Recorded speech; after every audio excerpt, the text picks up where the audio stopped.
Seragam hari ini dari bacaan kita disimpulkan dalam satu tema, tidak gentar terhadap penderitaan. Tidak gentar terhadap penderitaan. Merenungkan firman Tuhan ini, saya mau mendahului dengan sebuah cerita. Katanya ada orang pacaran, tapi orang pacaran ini dua-duanya PPGTN kayaknya pacaran, dan dua-duanya sangat aktif di gereja, di persekutuan.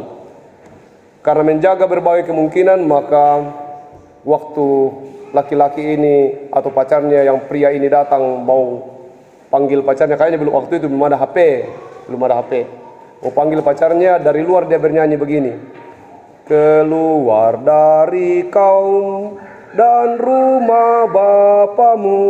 Oh, pacarnya mengerti. Oh, maksudnya panggilan untuk keluar.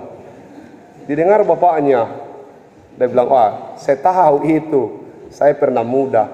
Dijawab bapaknya dari dapur, tak kita menyerahkan kepada musuhnya. Rancam dia rasa, dia bilang, oh begitu kah? Lalu kemudian panjang ini cerita, tapi biarlah, saya kira ini minggu terakhir di Minggu Sengsara. Ya, kemudian berharap bahwa akan ada periode selanjutnya. Tiba-tiba pacarnya mengerti bahwa oh, ini ada ancaman dari bapak. Lalu dia bernyanyi, tahanlah dan berjuang terus. Akhirnya pacarnya mengerti bahwa kita harus tahan. Dia tahan sampai jam 9 malam. Jam 9 malam tidak ada bayangan. Dia akhirnya memutuskan harus pergi, tidak ada kemungkinan untuk bertemu. Supaya pacarnya tahu bahwa dia sudah mau pergi, dia kasih kode, Tuhan pimpin anakmu agar tidak tersesat. Dia sudah tahu bahwa oh, ini berarti bahwa dia sudah mau pulang. Pacarnya akhirnya harus merestuinya dengan berkata, Tuhan Allah beserta engkau sampai bertemu kembali. Langsung napotong bapaknya. Dia bilang, Hosiana, Hosiana, dan seterusnya. Artinya dia bilang, kalau dia kembali itu sama dengan penderitaan. Jadi kau tidak ada lagi alasan untuk bertemu kembali. Kau kembali pasti Hosiana, kau tetap akan menderita, toh? Kan itu artinya Hosiana. Kira-kira gambarannya begitu. Pokoknya kau kembali, kau masuk minggu sengsara. Setiap kamu datang di tempat ini, kau akan masuk minggu sengsara. Itu cerita tentang bagaimana bicara tentang tak gentar menghadapi penderitaan. Memang mereka menderita, tetapi mereka menggunakan nyanyian rohani sebagai senjata untuk menjalani penderitaan itu. Tapi yang mau diceritakan secara prinsip dari situ adalah, kalau kau datang lagi walaupun kita akan bertemu, harapan sang pacar perempuan itu bahkan kita ketemu. Kalau kau datang, kau akan masuk dalam Hosiana. Kau akan ke minggu sengsara terus setiap kau datang. Kira-kira begitu tekanan dari bapaknya. Rupanya ini juga tidak satu cerita. Di tetangga sana ada juga. Tapi yang tadi ini kan tidak direstui. Yang di sana direstui. Dia punya cerita lain. Ceritanya adalah mereka diizinkan masuk ke rumah karena rupanya disetujui. Waktu mereka masuk ke rumah, mereka landing. Landing itu artinya bertemu, cerita dan seterusnya. Itu namanya landing. Tidak tahu kalau cerita dulu apa. Sekarang orang muda bilang landing. Landing itu pesawat mendarat sampai tujuan. Dan mereka kemudian bercakap-cakap, lalu entah kenapa rupanya walaupun disetujui belum ada kepastian bahwa akan dilamar, akan menikah. Makanya mereka berpikir bahwa penting diberitahu kepada orang tua ini, hubungan sudah sangat akrab, tapi kita ini belum ada keresmian untuk menikah. Yang punya rencana jangan tersinggung lah, ini kebetulan ilustrasi saja. Kebetulan saja bahwa kemudian mereka berpikir bagaimana cara menyampaikan ke orang tua. TV ini senyum-senyum.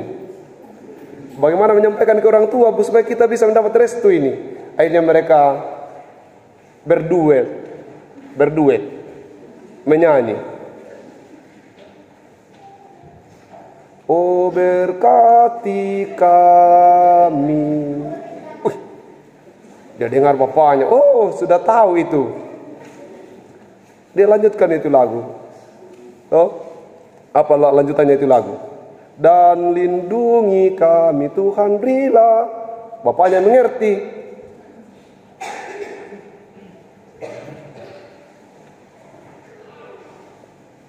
Bapaknya berpikir keras, lagu apa yang pantas untuk membalas ini. Akhirnya bapaknya menemukan lagu dengan judul Sertai Kami Tuhan. Lagu yang dinyanyikan tadi. Sertai kami Tuhan dengan anugerah-Mu. Tapi yang menyakitkan kata terakhir, berilah pertolongan melawan si seteru. Artinya bahwa ini bukan persoalan gampang. Ini tolong kami ini sebagai orang tua untuk melawan si seteru. Maksudnya bahwa dia sabar dulu lah. Apa ini gambaran bahwa sungguhnya berbicara tentang hidup ini penuh dengan penderitaan. Tetapi tantangan dalam menderita itu harus dihadapi sebagai orang percaya. Kita kembali ke itu pengantar. Kita kembali ke renungan kita. Bahwa sungguhnya dalam bacaan ini kita sedang menemukan cerita tentang bagaimana tidak gentar terhadap penderitaan. Yesus tahu bahwa dia akan menderita. Tetapi dia tidak gentar menghadapi penderitaan itu. Dia mempersiapkan segala sesuatunya. Dalam bacaan ini jelas bahwa dia mempersiapkan keledai. Kenapa harus keledai? Keledai itu adalah kendaraan yang penuh dengan makna, bukan kendaraan perang. Kendaraan keledai itu adalah kendaraan perdamaian. Makanya jika seorang raja mengendarai keledai, itu berarti bahwa raja itu hendak datang dalam sebuah misi untuk berdamai. Kalau menggunakan kuda itu berarti kegagahan, kekuatan dan seterusnya. Sehingga pilihan keledai adalah raja damai. Raja damai. Beban muda, makanya dua-duanya diambil. Ada dua keledai tapi dia memilih yang belum pernah ditunggangi. Sebagai bukti bahwa raja yang datang itu adalah raja yang baru dan penuh dengan kedamaian. Itu yang pertama. Dalam proses mendapatkan keledai ini bukanlah proses asal-asalan. Proses mendapatkan keledai itu adalah proses yang unik. Sepertinya bahwa keledai itu sudah disiapkan. Ada kata sandi dari penyerahan keledai itu secara luar biasa. Kata sandi itu yang kemudian membuat pemilik keledai itu menyerahkan keledainya. Tuhan membutuhkannya. Kalau kita membaca di bagian lain, kita akan melihat di Lukas 19 ayat 33 itu, ketika mereka melepaskan keledai itu, berkatalah yang empunya keledai, mengapa kamu melepaskan keledai itu? Pemilik keledai itu bertanya, mengapa? Jawabannya adalah, Tuhan membutuhkannya. Itu kata sandinya. Itu kata kuncinya. Pada saat dia mendengar kata Tuhan membutuhkannya, bersamaan dengan itu juga tidak ada lagi respon yang lain. Dan dia akan segera mengembalikannya. Ini nanti ada hubungannya dengan 0 rupiah. Tidak ada lagi alasan ketika katakan Tuhan membutuhkannya. Kita tidak mendapat penjelasan bahwa apakah keledainya banyak, tapi yang pastinya dibawa 2 dalam keadaan tidak jelas. Itu bukan persoalan yang gampang. Pada saat Tuhan membutuhkannya, 2 sekaligus keledai dibawa pergi. Hanya sebuah janji akan dikembalikan. Selesai di situ. Yang seterusnya adalah kita melihat dalam pembacaan itu ada proses membuka baju untuk kemudian dijalani oleh Yesus, menjadi jalan bagi Yesus. Proses itu bisa dibandingkan dengan 2 raja-raja pasal 9. Segeralah mereka masing-masing mengambil pakaian dan membentangkannya di hadapan kakinya. Begitu saja di atas tangga, kemudian mereka meniup sangkakala serta berseru, Yehu Raja. Waktu pentabisan Raja Yehu. Artinya apa? Bahwa proses pelepasan pakaian itu dan menjadikannya sebagai alas tikar jalan, itu bertanda bahwa penghormatan yang luar biasa terhadap seorang raja. Raja bukan kecil-kecil, betul-betul dihormati sehingga tak pantas rasanya dia menjejakkan kaki ke tanah, sehingga perlu dialas, kira-kira begitu. Lalu kemudian di sisi yang lain ada daun palem. Sebenarnya kalau di gereja-gereja, di liturgis gereja-gereja Kalvinis itu seharusnya sekarang itu masanya menggunakan daun palem. Tidak beda dengan pemasangan umbul-umbul. Pada saat itu ranting-ranting daun palem dikibar-kibarkan sebagai tanda sukacita di mana raja itu akan datang. Daun-daun itu, ranting-ranting itu digerak-gerakkan sebagai sambutan yang luar biasa.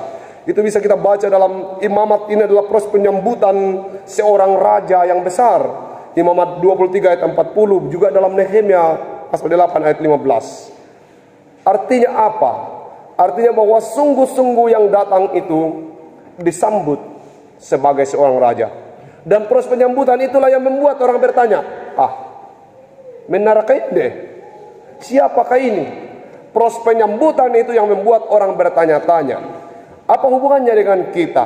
Kalau proses penyambutan kita terhadap seseorang itu biasa-biasa saja, orang tidak akan bertanyakan siapa yang datang. Kalau penyambutan terhadap seseorang itu biasa-biasa saja, maka semua biasa-biasa saja.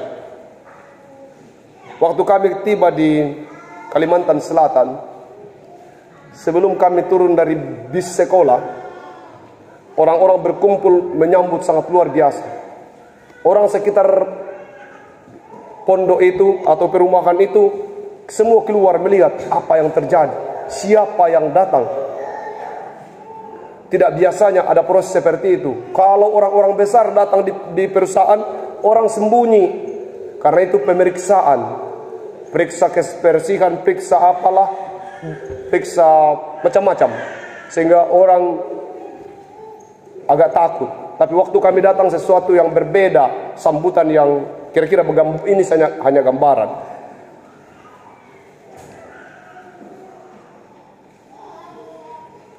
Kenapa Yesus berani datang?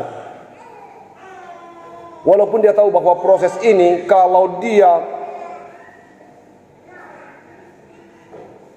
memproklamasikan dirinya sebagai seorang Tuhan atau seorang Nabi, maka dia akan berhadapan dengan persoalan besar. Dia terus mengambil keputusan itu dan bersiap menghadapi segala risiko. Itu bagi Yesus. Bagi kita tentu berbeda. Kita harus terus berani melakukan, memproklamasikan iman kita, bahwa kita adalah pengikut Kristus dengan melakukan hal-hal yang Tuhan kehendaki, walaupun kita tahu bahwa itu akan mendapatkan risiko. Tidak gentar terhadap penderitaan. Bersama dengan Yesus, kita bersiap menghadapi segala penderitaan. Penderitaan itu bukan proses ketidaksukaan Tuhan terhadap kita. Jikalau kita menderita terlalu cepat, kita mengambil keputusan bahwa baik nasallah nak dewata, entah apa yang Tuhan tidak suka dari saya, dan seterusnya. Biasanya juga itulah penderitaan itu adalah proses di mana bahu seseorang, iman seseorang dikuatkan untuk menghadapi pergumulan hidup. Selagi bahwa penderitaan yang kita hadapi terjadi karena kebenaran, selagi karena penderitaan yang kita hadapi adalah demi untuk kemuliaan nama Tuhan. Tapi kalau kita menderita karena perbuatan yang tercela, karena kita menderita karena melakukan hal-hal yang tidak benar, karena kita menderita akibat dari dosa, tentu itu berbeda. Tapi kalau kita menderita karena melakukan hal-hal yang berkenan di hadapan Tuhan, kita menderita karena harus berjuang untuk kemajuan persekutuan ini, kita menderita karena berjuang untuk melakukan yang terbaik dari hidup ini, melakukan yang benar, maka tentu tak perlu takut. Justru 2 Korintus 12 ayat 9a, cukuplah kasih karuniaku kepadamu, sebab justru dalam kelemahanlah kuasaku menjadi sempurna. Berkali-kali Paulus menginginkan duri dalam dagingnya itu dicabut, karena itu menjadi masalah besar. Tetapi Tuhan berkata, itu harus ada, supaya engkau sadar bahwa engkau bukanlah apa-apa. Engkau punya keterbatasan. Dalam keterbatasanlah kita menggantungkan hidup ini sepenuhnya kepada Tuhan. Di dalam penderitaan kita harus meyakini bahwa Tuhan bersama-sama dengan kita. Tuhan memampukan kita memaknai penderitaan sebagai proses di mana iman kita dibentuk. Banyak orang yang tidak suka menderita. Banyak orang yang tidak mau mengalami kesusahan. Tapi belajar dari perenungan firman Tuhan ini, kita yakin dan percaya bahwa bersama dengan Tuhan, kita tidak akan gentar menghadapi penderitaan. Selama penderitaan itu ada, bukan karena akibat dari dosa yang kita lakukan, tetapi akibat dari kita mempertahankan iman kita, kita memberitakan firman Tuhan.